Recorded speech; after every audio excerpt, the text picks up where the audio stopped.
deklarat kundër grevës studentëve.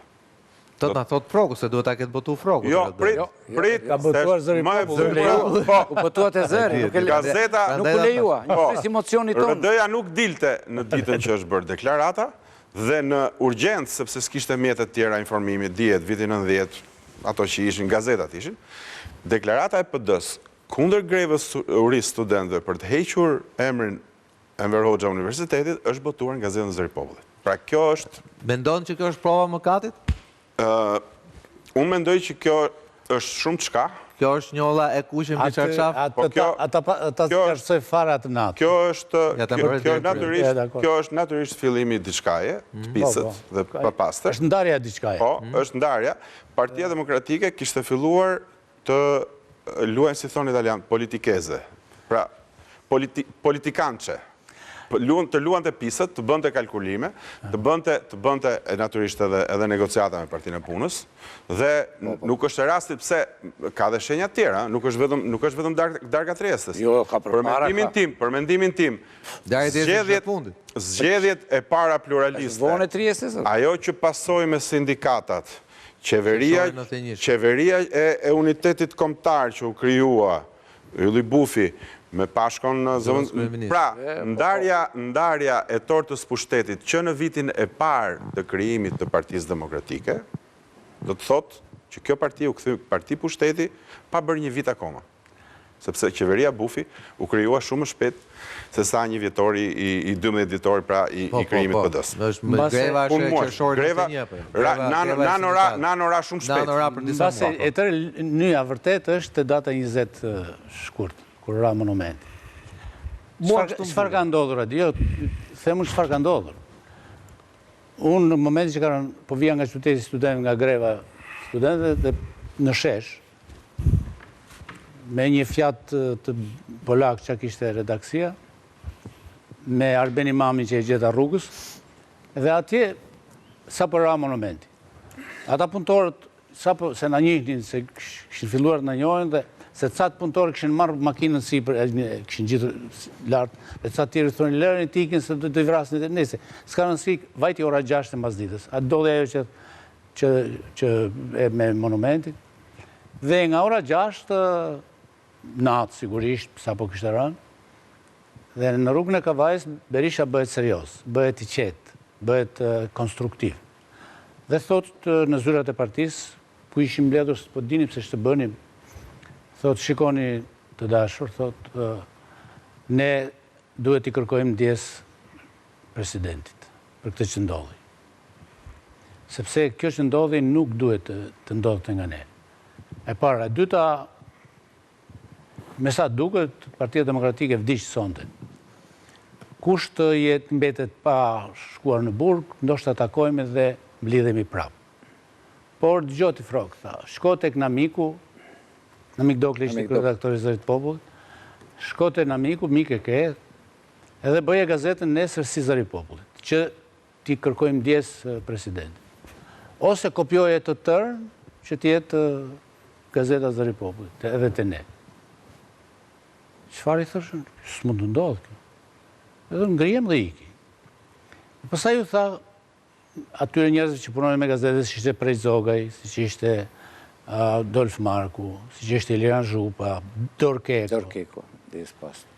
Që më erdhën njëri pas tjetrit, të më thanë, Frog, du ta bësh gazetën shumë të butë nesër, si Zëri Popullit mos e bëj, po bëj të butë. Të lutem, mos bëj kështu. Po mirë, thashtë. Mbajmë në titullin. Adheu kërkon, Shqipëria kërkon qetësi, reflektim dhe qetësi, e mbajmë në titullin e gazetës. Mbledhër, se ndoshta tregon shumë kjo gjë, e tregon se çfarë ka ndodhur atë natë. Edhe ti kundër ne që ishim në grevë me fjalë Frog, edhe ti kundër ne që ishim në grevë. Isha pro, vetëm mua më pranojnë ata. O bëj shaka. Nëse po thirrja ishte për sepse tensionet u rritën, mos harrojmë që 3 ditë deri me 23 shkurt. Në atë kohë filloi lëvizja e Berisë etj. Po. Në redaksi ishte marrë vesh se çfarë është në parti, që duhet bërë Zëri Popullit, duhet bërë but, duhet bërë ujë, dhe ishin shqetësuar, edhe i mbledhur, sa ishin aq pak gazetarë, ku ishte ky Mini, Emin Barçi, Bashkim Trenova, Vera Isaku, ndjes. Nuk e di kush ka qenë rreth qartë. Dhe i thash, keni gjë shkrime në përsëritare shumë të forta, kundër komunizmit. Ata u çuditën dhe thanë, po du ta bëjmë të butë. Dhe ka qenë ora rreth 12 natës kur jam ulur, sepse gazeta duke shumë e lehtë, shumë e butë për të nesërmen. Dhe jam ulur dhe kam shkruar atë shkrimin që pastaj u morë si në titujt kanë qenë ato pulet e Haxhilleshit, edhe tau e tjerë. Po titulli ishte a nuk mund ta kalojmë duke qeshur këtë rrëzimin e monumentit dhe atje tallesha, si më thënë, dhe i thoja që shiko, ne xhmia nëse e do monumentin, mund të bëj një të vogël në shtëpinë e vet.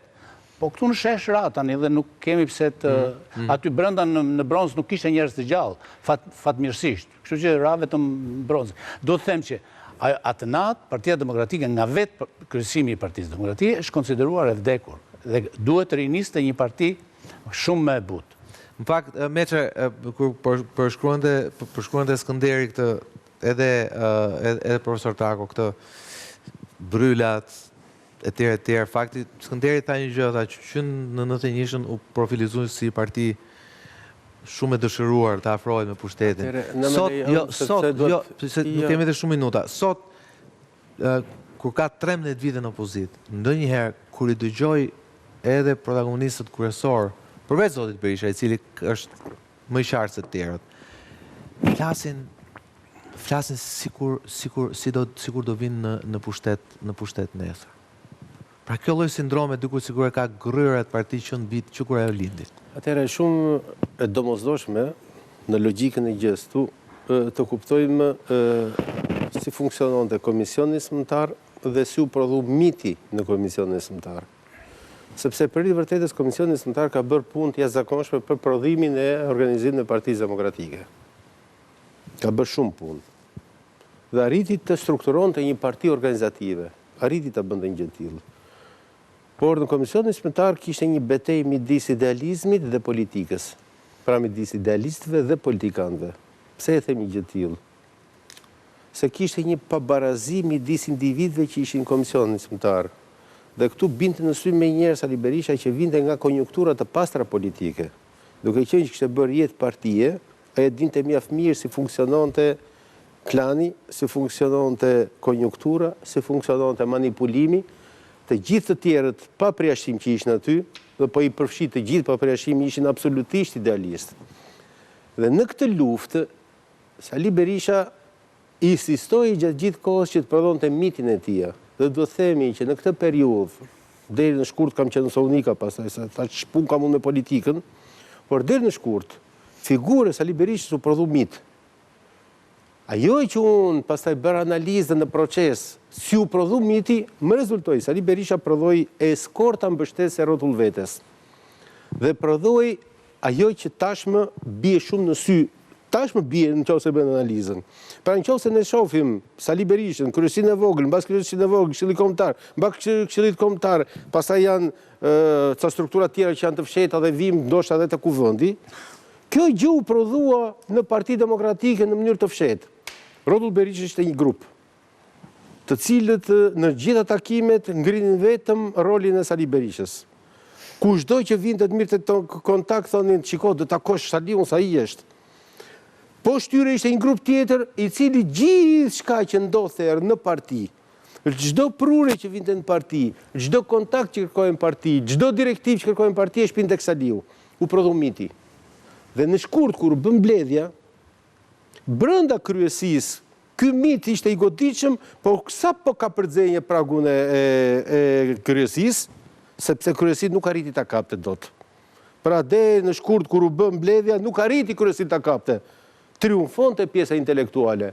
Por sa kaloi atje, pse triumfonte pjesa intelektuale? I për të vërtetës, kjo pjesë intelektuale ishte punëtore, ishte idealiste, punonte, por nuk dinte të organizonte parti dhe nuk dinte të organizonte klane dhe grupe. Sali Berisha u fut në këtë skemë. Dhe kur u zgjuan këta që ishin brenda, Sali Berisha kishte kapur komplet bazën e partisë. Dhe ishte shumë vonë dhe qatë ditë, pra shkurti, kur u bë mbledhje dytë, mbledhje parë dhe mbledhje dytë, po në mënyrë posaçme mbledhje qatë ditë, Sali Berisha e konsolidoi, por gjithë zhvillimet e mëtejshme dhe simboli për ta mbyllur unë është fjalimi i Gramos Pashkos në mbledhjen e Këshillit Kombëtar, po ku vënë çfarë ishte? Është bërë në gusht, korrik gusht. Po, atje e shifje mjaft qartë cila ishte klima në Partitë Demokratike, klima në Partitë Demokratike. Po ajo klim u bë demonstrative në atë periudhë, por ajo klim u mbars gjatë periudhës që ne ishim në Komisionin Zyrtar. Dhe unë sot jam në gjendje të rikujtoj gjithë mekanizmin se si Sali Berisha prodhoi gjithë atë infrastrukturë piramidale që mbante në këmbë Berishën dhe mitizonte Berishën që tash për kësa dite s'ka burnën të rëzoj dhe miti Berishës sot mbështetet pikërisht mbi këtë mekanizëm. Shikojmë se po e provon Saliani. Një batut, do kështë qënë PD-ja ndryshe pas Sali Berishën? Apo PD-ja e kryoj Sali Berishën? As që nuk diskutohet që do kështë qenë ndryshe, bile do të përmend një shpreje para se të ndronë të jetë, përgjithë së vërtetës, Ramiz Alia, gazetarit italian, e mbajmë dhe emrin e gazetarit Lino De Matteis, i ka dhe një intervistë dhe ndër të tjera i tha, rokadën e bëra gabim, tha. Nanën duhet të këshan gjitur larta dhe Saliun të mbaja këtu poshtë të Partia e Punës, që si shte bërë akoma Partia Socialiste. Dhe unë të garantoj që tani që bëjmë një skaner të pas 35 vitës duke i njohur paka shumë të gjithë aktorët që kanë marrë pjesë në jetën politike shqiptare, këtu s'ka së të majta së djathë, gjanë po të temi majta së djathë asë një qendër, unë kam bindje të plot që këtë do të marrësh nga ta më malinjin e këtu e të tjere, pjesës tjetër, ta shumëzosh dhe me një 10 herë nuk e arin malinjitetin e Sali Berishës. Është pa mundur. Trako, të falenderoj shumë që ishe me ne sot, ishe kënaqësi, falenderoj Meçen, falenderoj Frogun, Skënder. Faleminderit, natyrisht e pyeta jo pa qëllim zotin Trako, si do kishte qenë PD-ja pa Sali Berishën? A është Sali Berisha produkti PD-s apo PD-ja është produkt i tij? Sot e zëri shqiptarëve në ora 22 do të kemi një sondazh të bërë nga Eduard Saloshnja, një tjetër dhjetërisë firmtar i themelimit të Partisë Demokratike, lidhur me atë se si perceptohet sot kjo lëvizje që lindi e studentëve, u pretendua që do ishte e shqiptarëve dhe në fund fare prodhoi Partinë Demokratike. Qëndroni në ABC News me Sali Doçin, me War Report, bashkë jemi në orën 22 me zërin e shqiptarëve.